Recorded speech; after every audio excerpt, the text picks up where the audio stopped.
जे गोटा सब 10मा 12मा के परीक्षा देने हुए उनका सब ले ली वीडियो याद है। घर में कहल गेल रहा, पप्पा कहने हेता, मम्मी कहने हेती, या भाई बहन बाबा दादी कोई ने कोई, जो 10मा में जो बढ़िया नंबर आनल तो एकदम हाई फाई मोबाइल दिया देवो, एप्पल वाला, या मोटरसाइकिल किन देवो KTM, नहीं तो कहने हेता कोनो महग लैपटॉप, किछो ने किछो 10मा में कहने हेता, नहीं तो 12मा में कहने हेता। ई घटना सब संगे एक बेर भेल है।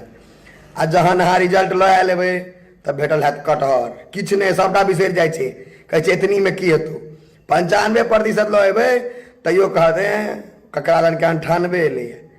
आ जेकि बात भेल रह जे 80 पार पर तोरा भेटतौ बौआ, ई देबो ओ देबो, आ 95 पर भेटै छै कटहर, किछु नहि। ई जे झूठा वादा छै माय बाप के, ई सब संगे एक ने एक बेर भेल हैत।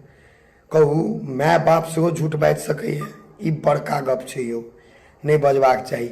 बच्चा सबके गुमराह नहीं करबाक चाही। नहीं कहू एते मेहनत से 20% लबै वाला बच्चा सब पढ़ के 80 टब्बै, या जे मोटरसाइकिल मोबाइल आ लैपटॉप के लोभ, आ भेटे बेर में साइकिल पर आफत, हैं से हेबाक चाही। ई सब नीक गप छै, नहीं हेबाक चाही।